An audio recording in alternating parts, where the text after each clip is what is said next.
Right, so what I wanted to do today was talk about the current state of villains within the Resident Evil franchise and kind of just, I guess, ramble about it a little bit just before Requiem does launch, because I have a bit of hope with Requiem, but at the same time I'm kind of leaning more towards the fact that what I'm saying just isn't going to be the case with this game. And that is the fact that for a long time now, there has not been like a villain, like a main villain. Obviously by the thumbnail, you can probably tell who I'm specifically mentioning, being, Wesker. And the fact that he was present across, a vast amount of the games before he was finally dealt with. And even then, after Resident Evil 5, people have been saying, you need to bring him back. Like, and obviously, there's always been a thing going around where people have said, if they remake Resident Evil 5, I think they'll retcon his death and he won't die. I don't know. I really don't know. I think that would change a lot of. I think it would change a lot of what has already been established in games following 5. So, in the event that they don't remake 6 or they don't remake, well, obviously they're not going to remake 7, 8, 9, are they? But if 5's the last one, then everything that still happens after his death is still officially happening, and I think it would cause too much of a stir in the overall story if they were just to kind of change their minds and not kill him. But no, I mean, that just kind of proves my point, that there hasn't been a big villain that's kind of lasted a few games for a while now, and I don't know why that is. I think this is more of a thing with the modern games. I think the biggest issue I've had with a villain has probably been Resident Evil Village with Miranda. One, she's not really present in the game at all, really. You kind of have more time with the other 4 characters than the actual main villain, and then they kind of shoehorn her into the overarching story. So she kind of was very much close with Spencer and kind of gave him the idea to do all the stuff that he's done in a way, and that was all kind of said through notes and stuff, and it was okay, so you've kind of made this character that isn't really all that interesting, to be honest, and you kind of just made her this big important character for the whole story, and I wasn't a big fan of that. That should have been something that was outright said in the game or dealt with in the game, and having it just be a thing you read, which means you might even miss it if you're not someone who tends to read all this stuff, which obviously, I am. I kind of read every file a million times to get the story, but it just didn't make a lot of sense. And I think with Requiem coming out, there's potential that we may get a villain that is going to stick around. I don't think it's going to be Victor. I really don't. I think he's honestly going to die in the first half of the game. I still think that.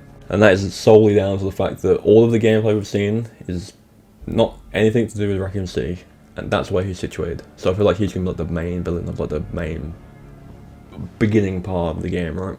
And then it's going to kind of evolve into something else. Now it could, I've mentioned this a few times, it could finally introduce the connections and Brandon Bailey. So in a way, if you really think about it, because they've been pulling the strings behind the scenes with 7 and 8,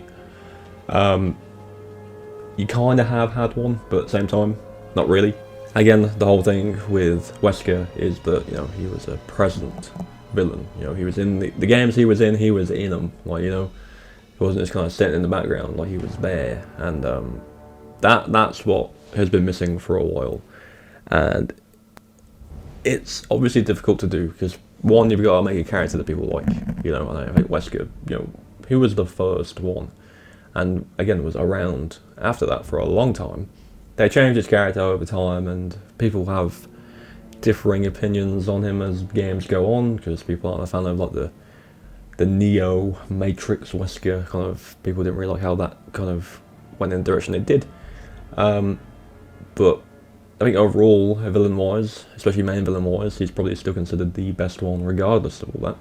And even before 7 and 8, the villains you had in your game, so I'm talking Resident Evil 1, 2, 3, 4, 5, and we'll say 6 as well, to an extent. But even within those games, the villain the game had, was present, so obviously you've got, let's say Resident Evil 4, you've got Sadler, right? He's the bad guy. He pops up multiple times, he does things, he gets in the way. Obviously you are dealing with, Mendez and Salazar along the way, but he's still present across the game, right? And obviously again, Resident Evil 3, Nemesis. I mean, the game is called Nemesis. Nemesis is the villain of the game. He's there all the time.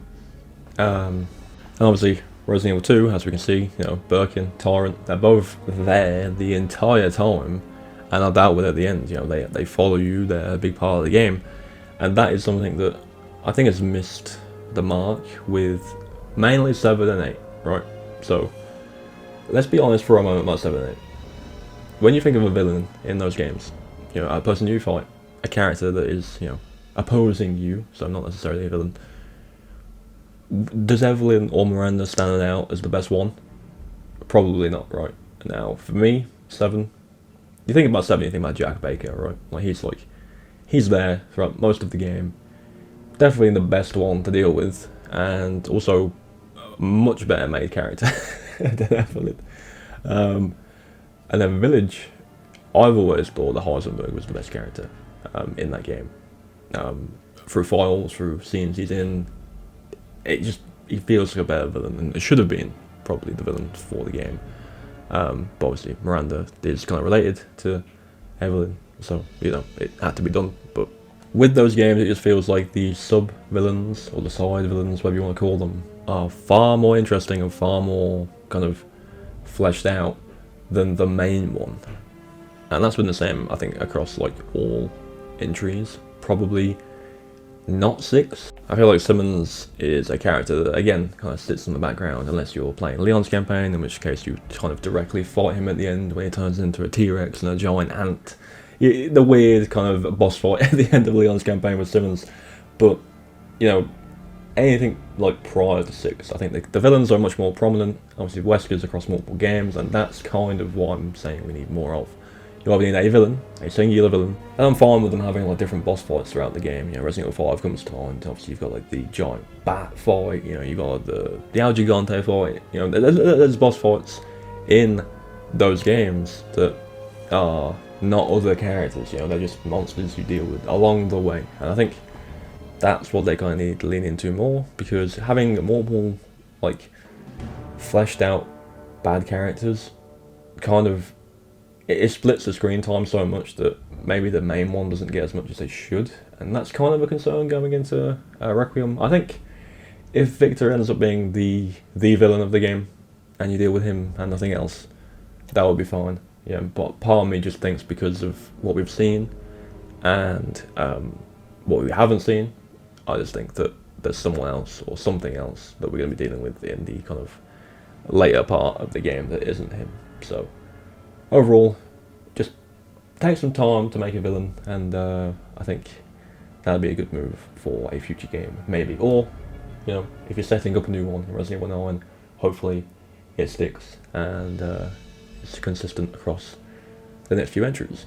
And if all else fails, let's not forget, you know, this is years ago now, and this kind of leans into the whole kind of plotline thing, but Alex Wesker is a thing that exists.